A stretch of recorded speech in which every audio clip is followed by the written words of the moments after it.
Mari kita masuk ke dalam doa. Ya Tuhan, terima kasih untuk saat ini di mana kami boleh datang, kami boleh beribadah kepadamu. Dan saat ini kami akan mendengarkan firman-Mu. Berbicaralah kepada setiap kami ya Tuhan, karena kami tahu kami ini manusia yang tidak sempurna. Kami ini adalah manusia yang perlu terus menerus untuk disempurnakan, untuk disucikan, untuk dikuduskan. Sesuai dengan firman-Mu ya Tuhan. Bantu kami, sehingga jika kiranya hari ini ada di antara kami yang mungkin hidup, jatuh dan bangun dalam dosa, maka kiranya firman-Mu menegur kami. Jika di antara kami ada yang saat ini sedang berduka, maka kiranya firman-Mu juga yang menghiburkan kami. Dan jika hari ini di antara kami ada yang suam-suam kuku, kami yang kehilangan kasih mula-mula, maka kiranya Tuhan juga yang mengobarkan dalam hati kami semangat untuk terus mengasihi Engkau dan sesama kami ya Tuhan. Terima kasih Tuhan, terima kasih. Dalam nama Tuhan Yesus kami serahkan waktu ini. Amin. Selamat pagi jemaat yang dikasihi Tuhan. Perkenalkan nama saya Devina. Terima kasih kepada GKA Gloria yang telah memberikan kesempatan kepada saya untuk boleh melayani bersama di tempat ini. Nah mungkin ada beberapa dari antara saudara yang mengenal saya gitu ya. Karena saya dari kecil bahkan sejak di kandungan ibu. Saya udah ada di sini gitu. Mungkin ada yang kenal papa mama saya juga. Nah saat ini saya sedang melayani di GI Hok Im Tong di Surabaya. Dan saya mengajar mata kuliah Teologi Reform Injili di Sekolah Tinggi Teologi Bandung. Mewakili segenap keluarga besar hamba Tuhan, majelis, pengurus, GI Hok Im Tong, serta Sekolah Tinggi Teologi Bandung mengucapkan salam kepada Bapak dan Ibu sekalian. Nah hari ini tema yang diberikan kepada saya adalah firman Tuhan tidak pernah gagal. Firman Tuhan tidak pernah gagal. Nah berhubung ini adalah bulan reformasi, jadi saya mengajak kita juga sekalian belajar sedikit tentang reformasi. Tentang sejarah gereja. Apa sih yang membuat pada akhirnya terjadi reformasi? Nah tahukah Bapak dan Ibu ada satu masa di dalam sejarah gereja di mana sepertinya, di mana kelihatannya firman Tuhan itu gagal. Di mana kelihatannya kok firman Tuhan ini kok gak berguna. Kok firman Tuhan ini kok gak terjadi. Tahukah Bapak Ibu itu masa kapan? Ini adalah masa di abad pertengahan ketika terjadi banyak sekali penyimpangan dalam gereja. Ya, terjadi banyak penyimpangan dalam gereja, misalnya di dalam penyimpangan doktrin. Di dalam penyimpangan doktrin. Jadi pada masa itu diajarkan sebuah doktrin yang kita kenal dengan istilah purgatori atau api penyucian. Nah, doktrin ini tidak mengatakan bahwa kalau orang yang tidak percaya kepada Tuhan, maka kemudian dia perlu disucikan dulu di dalam api penyucian lalu masuk surga. Bukan ya, kadang-kadang kita sering salah kaprah seperti itu. Doktrin ini tidak mengajarkan demikian. Doktrin ini mengajarkan bahwa orang yang di purgatori itu siapa? Kita. Kita yang ada di sini ketika kita hidup, ya, meskipun kita sudah diselamatkan, tapi kita tetap suka jatuh dan bangun dalam dosa. Ya kan? Nah jadi kelihatannya kamu mah belum cukup suci. Kamu mah belum cukup kudus. Jadi harus disucikan dulu setelah mati. Ya, masukin api penyucian, dibakar dulu gitu ya sampai akhirnya suci, sampai akhirnya kudus. Dengan kata lain, pengorbanan Tuhan Yesus itu enggak cukup menyelamatkan kita. Masih ada plus-plusnya lagi di purgatori ini. Masih perlu disucikan lagi. Gitu ya. Nah sehingga jemaat pada masa itu mereka hidupnya seperti apa? Ya tentu saja jemaat waktu itu hidupnya gak bisa tenang. Tidak bisa dalam damai sejahtera. Gak bisa benar-benar bersyukur. Mereka justru merasa apa? Merasa takut. Waduh kalau aku gak cukup suci, aku perlu dibakar dulu nih. Kalau aku gak cukup suci, aku perlu disucikan lagi nih. Nah sehingga pada akhirnya dari doktrin yang salah ini gitu ya, muncullah praktik yang juga salah, praktik yang juga penyimpangan, yaitu apa? Yaitu penjualan surat indulgensia atau surat penghapusan dosa. Ya, oh kamu kan gak suci, kamu kan gak kudus, kamu diselamatkan Tuhan Yesus, iya sih, tapi sampai hari ini kamu masih berdosa. Ya, jadi kamu bakalan masuk purgatori, kamu bakalan dibakar dulu. Tapi tenang, gak usah takut, kamu bisa ngelewatin itu. Caranya gimana? Ini loh, ya, ini. Surat indulgensia, modelnya kayak gitu tuh ya, surat indulgensia. Kalau kamu beli ini, dosa-dosamu, dosa-dosa keluargamu, bahkan yang udah mati sekalipun, Itu nanti bisa apa? Bisa dihapuskan. Langsung ke surga. Kayak lewat jalan tol gitu ya. Nggak usah lewat purgatori lagi. Begitu terkenalnya, begitu hebatnya dua doktrin ini. Sampai kalau kita zaman sekarang misalnya kita nonton film horor atau kita dengar cerita horor, kita dengarnya tentang apa? Mungkin kita dengarnya tentang, kalau yang Indonesia punya gitu ya, mungkin kita dengar kuntilanak. Kita dengar sundel bolong, kita dengar genderuwo, kita dengar pocong. Kalau yang rada barat sedikit mungkin zombie. Pada masa itu yang menjadi cerita-cerita horor adalah apa? Adalah tentang purgatori. Oh, kamu bakalan dibakar di sana bukan cuma 1 tahun, 2 tahun, bukan cuma 80 apa 70 dan jika kami kuat 80 tahun. Enggak, bisa beribu-ribu tahun. Bisa beribu-ribu tahun. Sampai ada perkataan penderitaan 1 menit di purgatori itu lebih daripada penderitaan seumur hidup di dunia. Jadi seolah-olah purgatori itu tidak terlalu beda jauh dari neraka. Isinya tempat yang sangat menderita. Nah sampai pernah ada satu kisah. Ceritanya ini katanya loh ya, katanya. Jadi katanya ada satu anak perempuan. Ya, anak perempuan dia masih sangat kecil tapi kemudian dia meninggal. Dia meninggal dan dikatakan, sekali lagi katanya, dia harus melewati purgatori selama 700 tahun. 700 tahun Bapak Ibu, anak kecil. Yang notabene dosanya belum terlalu banyak. Belum terlalu banyak aja 700 tahun. Bayangkan kalau kita udah tua, tambah banyak lagi kan dosanya pasti.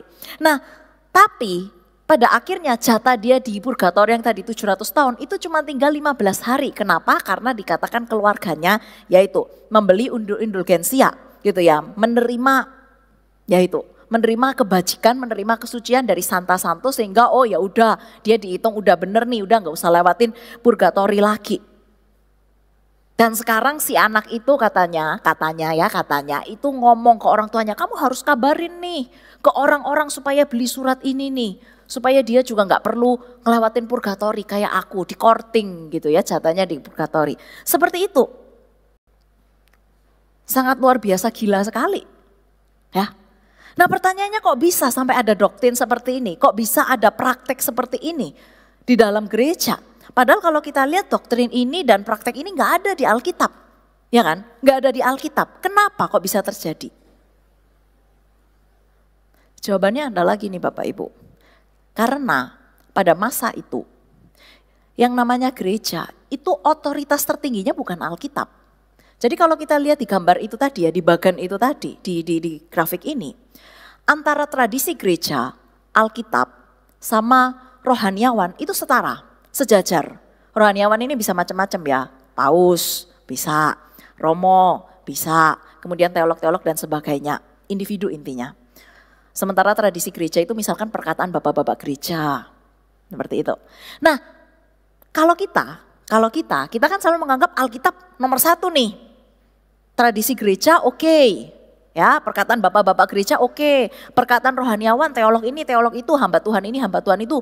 Benar, oke. Tapi tetap harus tunduk di bawah otoritas firman Tuhan. Firman Tuhan nomor 1 gitu ya. Nah kalau kita melihat gambar ini kok sepertinya firman Tuhan itu kalah. Kok sepertinya firman Tuhan itu gagal. Kok sepertinya ditandingin gitu loh ya sama otoritas-otoritas yang lain. Kalau misalnya kita salah satu jemaat yang hidup di sana, kita protes enggak? Kita protes enggak sama gereja? Oh sekarang kalau kita bayangkan misalnya ya. Misalnya kalau kita bayangkan, Muse Sindiong, maaf ya Muse ya, misalnya jualan indulgensi, ayo kamu harus beli ini. Wah langsung kita akan protes kan, maaf ya Muse ya sekali lagi ya. Pasti kita akan protes kan, loh ini gak bener, ini ngawur.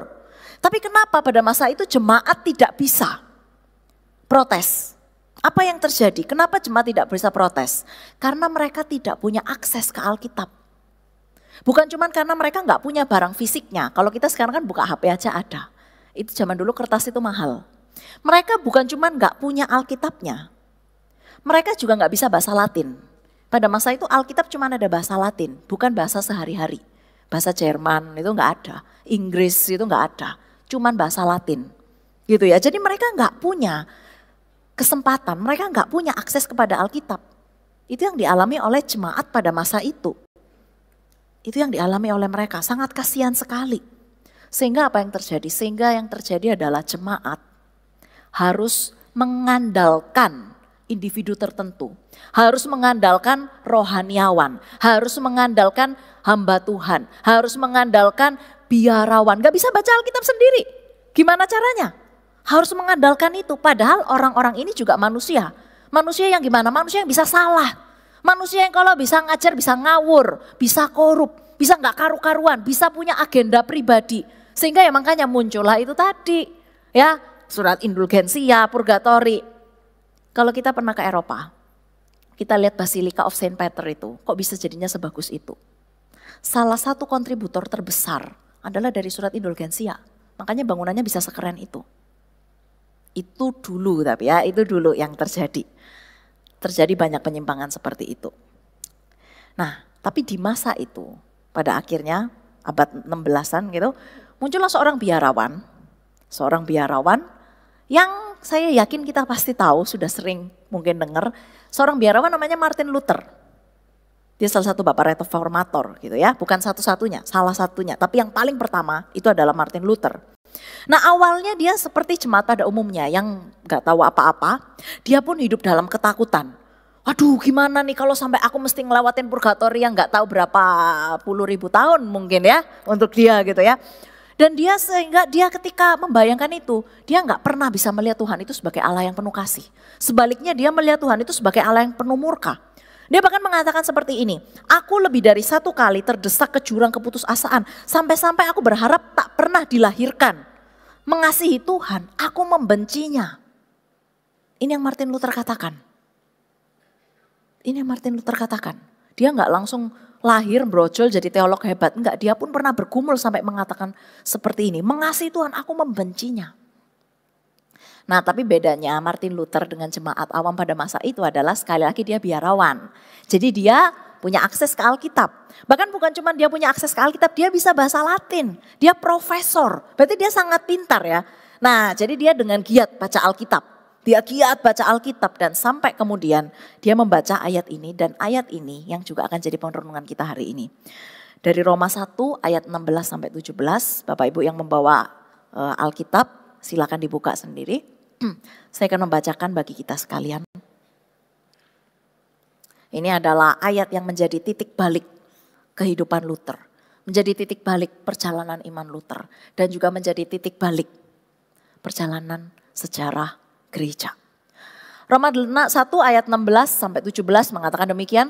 Sebab aku mempunyai keyakinan yang kokoh dalam Injil karena Injil adalah kekuatan Allah yang menyelamatkan setiap orang yang percaya. Pertama-tama orang Yahudi tetapi juga orang Yunani.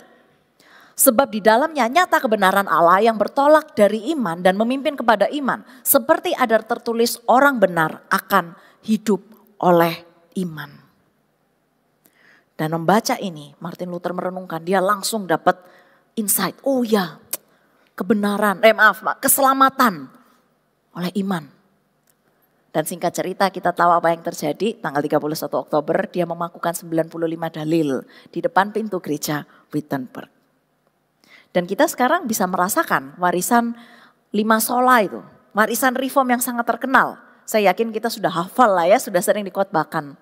Sola Scriptura, Sola Gratia, Sola Fide, Solus Christus, Soli Deo, Gloria. Nah tentu saja 5 sola ini semuanya esensial. Semuanya esensial, tapi ada 2 yang prinsipil gitu ya. Yang prinsipil, yang dirumuskan di ayat yang tadi kita baca. Yang tadi kita baca di Roma 1 ayat 16 sampai 17. Yang pertama adalah ini, Sola Scriptura dan Sola Fide. Nah kalau Sola Scriptura, orang biasanya mengatakan ini prinsip formal. Sola Scriptura mengatakan hanya Alkitab. Prinsip formal maksudnya apa? Maksudnya adalah kayak gini. Dari mana kita mendapatkan satu kebenaran? Jawabannya adalah Sola Scriptura, dari Alkitab. Nah sementara Sola Fide hanya iman, itu prinsip materialnya. Jadi intinya apa kebenaran yang kita dapat dari sumber itu tuh? Dalam hal ini Alkitab ya. Dari sumber itu tuh apa gitu. Ya, yang membedakan dari paham-paham yang lain. Oh, keselamatan hanya melalui iman, bukan lewat perbuatan, bukan lewat dibakar-bakar dulu, di oven-oven dulu, di purgatori. Nah, itu loh, ya. Jadi seperti itu. 3 sola yang lain itu kemudian seiring dengan perkembangan teologi, doktrin reform. Nah kita cuma fokus di sola scriptura aja karena kan temanya firman Tuhan tak pernah gagal gitu ya. Nah tadi kita lihat inilah perjalanan sejarah gereja reform. Ternyata meskipun kelihatannya firman Tuhan itu kok gagal. Firman Tuhan kok kelihatannya ditandingin oleh penyimpangan-penyimpangan ini. Tapi kita lihat firman Tuhan tidak pernah gagal. Gak pernah gagal. Memang kelihatannya kok ada otoritas-otoritas lain. Ada hal-hal gak benar. Tapi ketika akhirnya firman itu sampai di Martin Luther dan para reformator yang lain. Ya, sampai di para reformator yang lain juga Tuhan pakai mereka. Tuhan pakai mereka untuk menyatakan kebenaran dari ajaran-ajaran yang tidak benar. Tuhan pakai mereka untuk mereformasi gereja. Bahkan pada akhirnya Tuhan pakai mereka untuk menerjemahkan Alkitab. Sehingga sekarang kita bisa baca. Martin Luther menerjemahkan Alkitab dari Latin ke Jerman dan teks itu, teks Alkitab Jerman yang ditulis oleh Martin Luther itu sampai sekarang menjadi standar.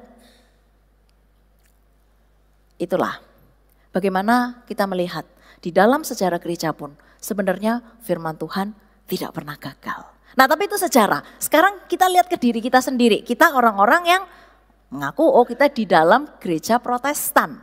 Ya kan? Dengan doktrin yang reform. Nah tapi saya mau tanyakan sesuatu yang lebih basic. Lebih penting. Yaitu ini. Kita sebagai orang Protestan yang mengaku oh ya kita direformasi dan sebagainya. Apakah kita pun sekarang suka baca Alkitab? Kita udah punya akses loh. Sekarang siapapun bisa baca Alkitab. Kita punya sola scriptura. Apakah kita suka baca Alkitab? Dan yang kedua, apakah kita sudah nggak lagi udah pokoknya si biarawan ini atau biarawan itu. Oke sekarang bukan biarawan ya, hamba Tuhan ini, hamba Tuhan itu. Apakah kita masih tergantung sama manusianya? Atau kita punya firman Tuhan ini dan kita bergumul dengan itu? Yang kedua. Dan yang ketiga, yang paling penting menurut saya, apakah hidup kita diubahkan sama firman Tuhan? Gimana? Bapak Ibu, teman-teman, saudara-saudara semua. Coba kita tanyakan ke diri sendiri. Kita udah seperti ini enggak? Jawabannya mungkin tidak. Mungkin kita enggak. Mungkin kita enggak. Kita kelihatannya kita suka ikut study Bible. Kita rajin ikut GDG. Kita mungkin suka pembinaan, seminar. Kita kejar khotbah yang bagus-bagus. Tapi kenyataannya aja kalau kita dengerin firman. Mohon maaf kita masih sering jajan. Jajan maksudnya apa? Jajan itu kita bukan dengerin firman terus kita pikir oke, aku akan berubah. Tingkah lakuku, perkataanku akan aku ubah sesuai dengan firman Tuhan itu. Enggak, kita mikirnya apa? Oh yang khotbah siapa? Oh yang khotbah siapa? Aduh aku dengar pengkhotbah ini khotbah sampai nangis-nangis aku. Padahal 1 minggu kemudian ya udah lupa. Firmannya aja lupa, apalagi dilakukan, tambah enggak lagi. Ya kan? Itu yang terjadi. Berapa di antara kita yang bukan jemaat Gloria, jemaat GKKS, tahu GKKS apa? Gereja keliling-keliling Surabaya. Cari gereja berdasarkan apa? Oh tergantung pengkhotbahnya siapa. Oh yang itu tuh pengkhotbah favoritku, jadi aku mau ke sana. Kayak seolah-olah firman Tuhan itu cuma bisa disampaikan oleh orang ini atau orang itu aja gitu. Kayak firman Tuhan itu dimonopoli sama ya ini aja gitu. Nah kalau seperti itu Bapak Ibu, mohon maaf sekali lagi mohon maaf. Apa bedanya kita dengan gereja pada masa itu yang belum direformasi? Bedanya mereka mengandalkan paus atau siapalah ya biarawan ini biarawan itu. Kita masih mengandalkan juga yang sama ya kan. Oh ini pengkhotbah favoritku. Kalau enggak dia rasanya enggak enak gitu. Kayak telinga ini jadi gatel gitu. Harus dia yang menyampaikan. Atau mungkin celebrity pastor tertentu. Zaman sekarang kan banyak ya celebrity pastor. Kita masih tergantung sama manusianya. Kita tidak bergantung sama firman Tuhannya. Kecurigaan saya Bapak Ibu mohon maaf. Kita ini ke gereja cari Tuhannya atau cari hamba Tuhannya. Atau mungkin cari hal-hal yang lainnya. Itu ya. Padahal pengkhotbah favorit kita. Celebrity pastor ini itu sehebat apapun ya. Atau teolog yang gelarnya berderet-deret gitu. Itu semua cuma manusia. Kalau manusia artinya apa? Kalau manusia artinya dia suatu saat bisa nggak ada. Atau dia suatu saat bisa meninggalkan kita, dia pindah ke pelayanan yang lain. Atau mungkin suatu saat dia bisa jatuh sakit. Atau mungkin dia bisa jatuh dalam dosa. Bahkan bisa meninggalkan Tuhan. Dia bisa ternyata korup. Dia bisa salah ngomong. Biasa salah mengkhotbahkan firman Tuhan. Itu semua bisa terjadi. Namanya juga manusia. Berapa banyak orang Kristen yang meninggalkan Tuhan. Ketika, saya nggak usah sebut namanya lah ya, ada seorang apologet yang sangat terkenal, ya, dia meninggal, kemudian setelah dia meninggal ketahuan kalau dia punya dosa seksual. Dia melakukan banyak sexual abuse. Berapa banyak? Itu karena mengandalkan si orangnya nih. Orangnya ini yang jagoannya. Firman Tuhannya, ya pokoknya aku cuma mau firman Tuhan disampaikan sama orang itu. Padahal ingat sekali lagi, ini cuma manusia. Kalau kita mengandalkan manusia-manusia lemah seperti ini, gak heran kalau kita pulang dari gereja dengerin khotbah, kemungkinannya cuma dua. Satu, kita mikir kayak gini, itu apaan sih khotbahnya jelek, gak nyambung, aku gak ngerti, gak bisa gak bisa aku terapkan. Atau kemungkinan kedua, khotbahnya bagus, memberkati, keren. Tapi udah sampai situ, gak dilakukan. Gak ada kelanjutannya, gak mengubahkan hidup kita, gak menjadi pegangan hidup kita, gak kita andalkan. Kita gak pernah sampai satu titik, oke, tadi firman Tuhan ngomong ini, berarti hari ini atau minggu ini aku harus melakukan A, B, C, D, E supaya aku berubah. Sehingga kita gak bertumbuh kan. Sepertinya kita pun perlu direformasi Bapak Ibu. Kita masih perlu direformasi. Di Alkitab ada satu kisah, ya, kisah yang dialami oleh umat Israel yang saya pikir ya, mirip sekali dengan apa yang kita alami sekarang. Sangat menggambarkan orang-orang Protestan zaman sekarang, apalagi yang seperti kita nih, orang-orang Injili. Dari Yehezkiel 33 ayat 30, saya bacakan ya. Dan engkau anak manusia, teman-temanmu sebangsa bercakap-cakap mengenai engkau dekat tembok-tembok dan di pintu-pintu. Di pintu rumah-rumah dan berkata satu sama lain, masing-masing kepada temannya, silakan datang dan dengar apa yang difirmankan Tuhan. Keren ya. Jadi ini ceritanya Tuhan tuh lagi ngomong sama Yehezkiel, ceritain nih tentang keadaannya orang-orang Israel. Keadaannya orang-orang Israel gimana? Wah, teman-teman sebangsamu, lihatin orang-orang Israel umatmu gitu ya, keren banget. Mereka ngapain? Mereka ngomongin kamu gitu loh. Mereka kalau kamu ngadain study Bible, kalau kamu ngadain pembinaan, mereka datang, bahkan bukan cuma datang, mereka ngajak teman-temannya. Ya kan, mereka datang kepadamu seperti rakyat berkerumun dan duduk di hadapanmu sebagai umatku. Mereka mendengar apa yang kau ucapkan. Bagus gak Bapak Ibu? Keren gak? Kayak kita kan, kita antusias. Kalau ada seminar, ada pembinaan, datang berbondong-bondong gitu. Wah seneng banget, ya seneng banget, antusias. Itu kita, itu juga umat Israel. Bagus gak? Bagus gak Bapak Ibu? Bagus atau tidak? Nah, kalau saya tanya kayak gini, biasanya jawabannya tidak bagus. Ini kelanjutannya.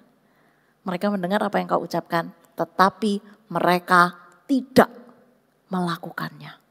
Mereka tidak melakukannya. Mulutnya penuh dengan kata-kata cinta kasih. Kalau suruh ngulangin lagi khotbahnya mungkin bisa. Tetapi hati mereka mengejar keuntungan yang haram. Masih aja tetap hidup dalam dosa. Jadi ini orang-orang Israel ya, mereka suka dengerin khotbah, dengerin pembinaan, dengerin seminar. Dicatat loh Bapak Ibu. Terus kalau udah selesai nanti minta PPT-nya mungkin. Ya, tapi hidupnya gak diubahkan. Mereka tidak melakukannya. Suka dengerin si Nabi Yehezkiel yang keren itu khotbah. Tapi hidupnya gak berubah. Hidupnya gak berubah. Loh kok mirip kita ya? Kok mirip kita? Kita masih hidup dalam dosa. Kita masih hidup dalam keegoan, keakuan kita.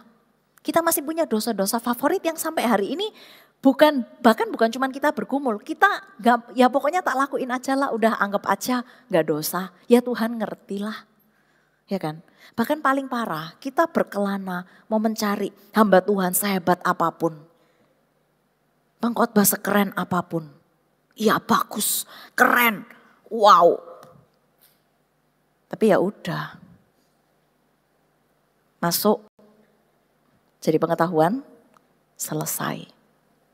Yang biasa terjadi di kalangan Injili, ya, selesai dengerin khotbah.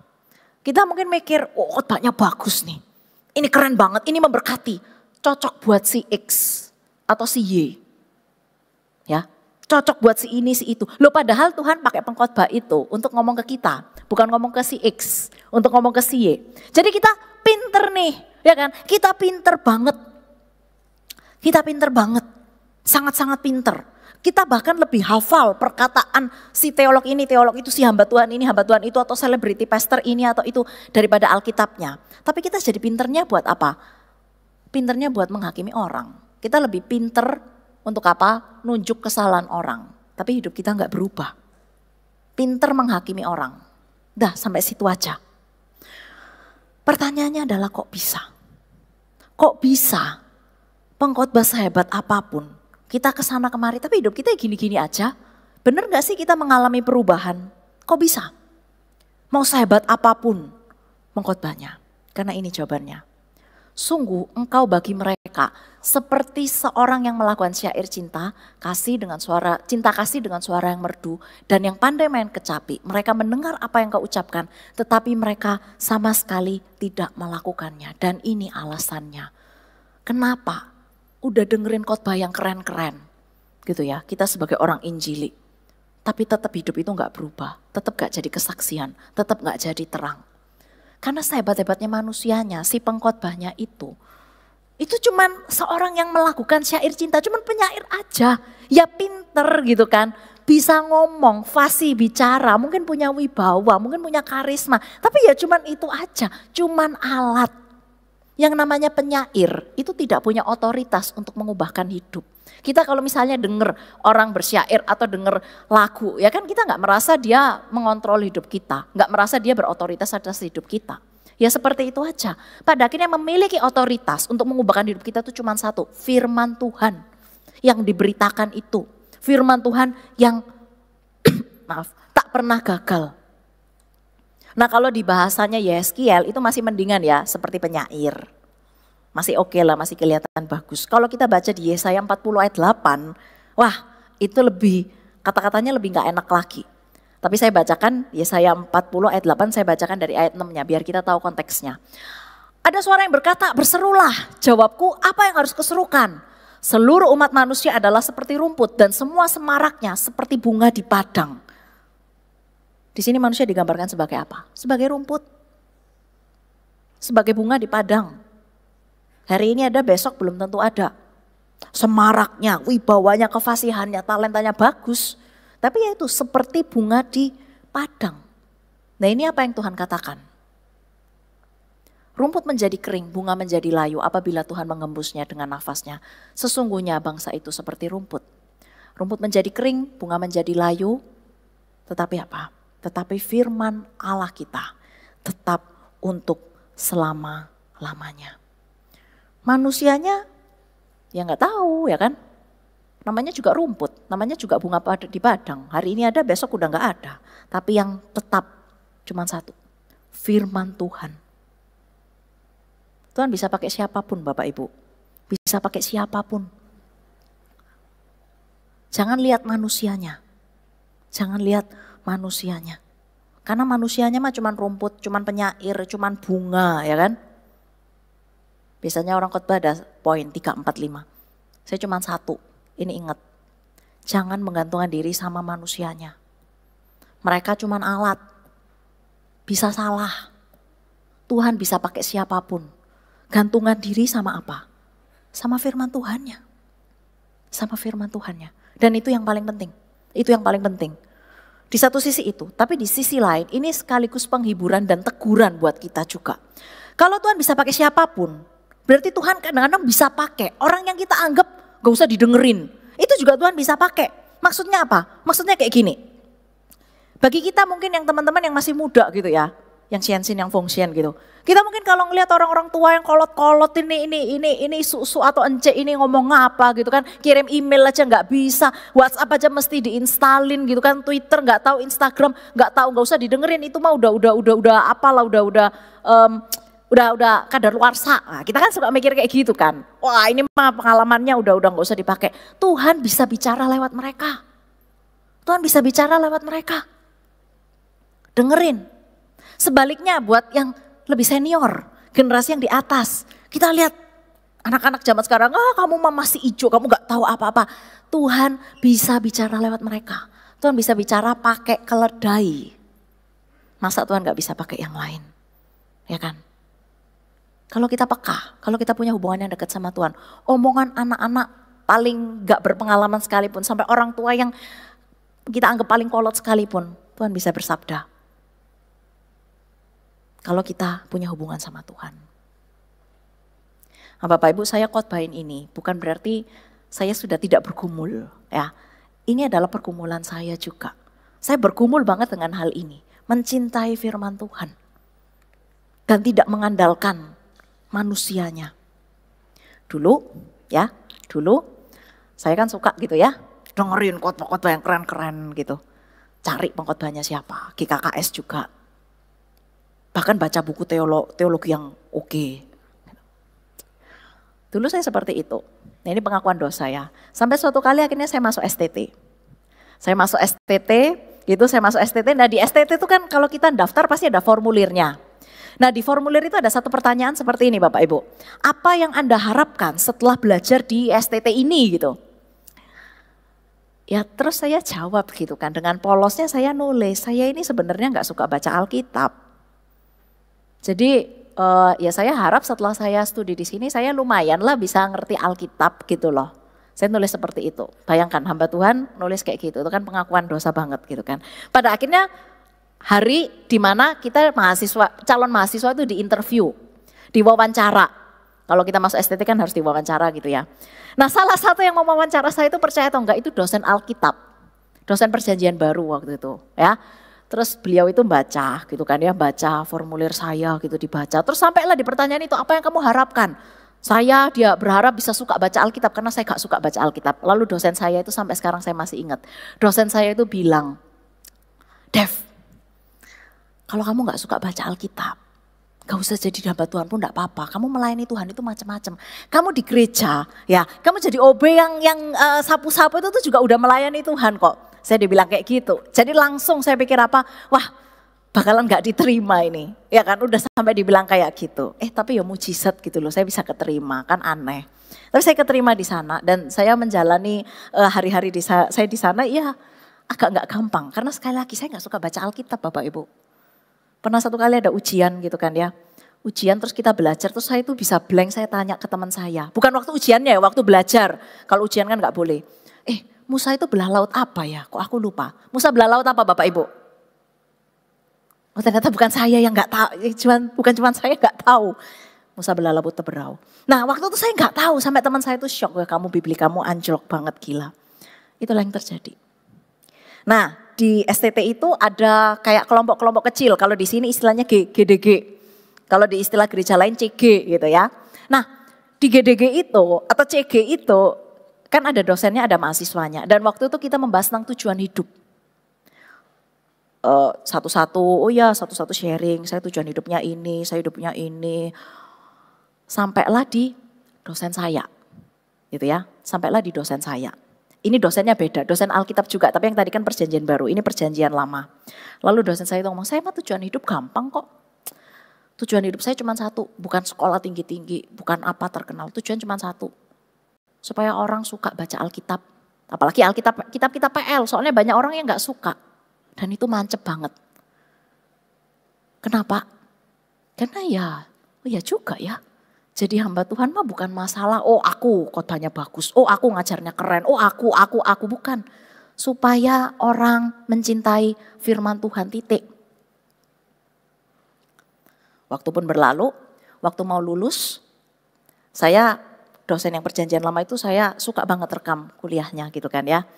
Saya rekam gitu, saya rekam terus saya kasih ke orang lain misalkan ya, karena orang ada yang minta. Lalu saya tanya sama dosen itu gitu, Bu boleh nggak kalau misalnya saya bagiin gitu ya, misalnya kalau ada orang yang minta boleh nggak saya bagiin rekamannya, soalnya kan itu kan ada tidak etis ya, biasanya nggak boleh tuh kayak gitu. Tapi dosen saya cuma ngomong satu kata, nggak apa-apa bagiin aja, yang penting Injil diberitakan.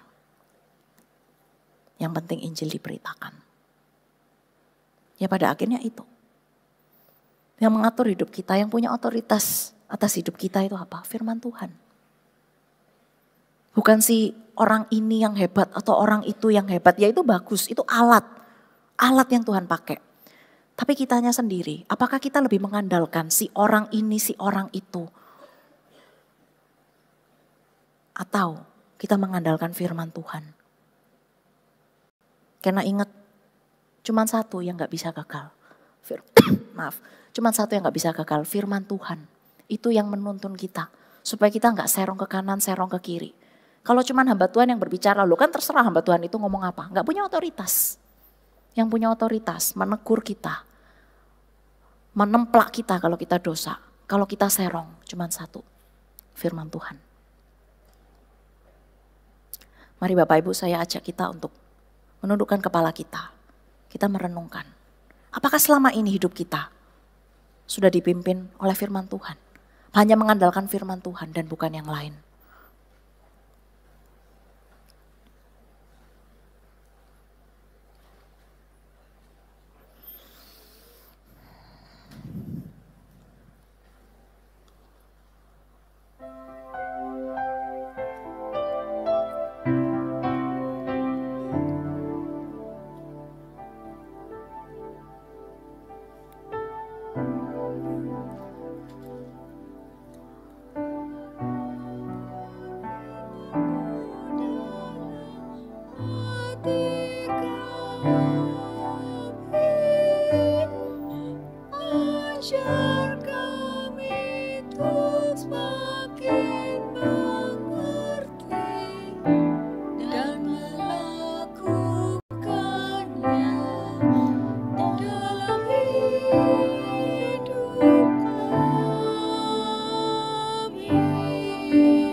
Ya Tuhan, inilah kami.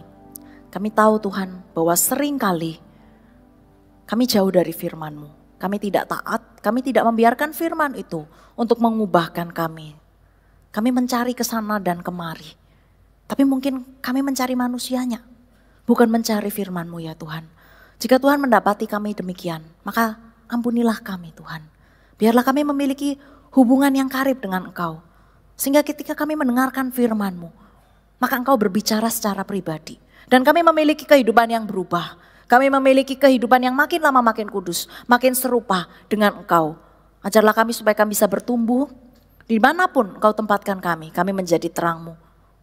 Dan kami tetap taat padamu. Sehingga apapun yang kami kerjakan dalam terang firman-Mu, dalam ketaatan akan hukum-hukum-Mu, maka Tuhan jadikan berhasil. Terima kasih ya Tuhan. Terima kasih. Dalam nama Tuhan Yesus kami berdoa. Amin.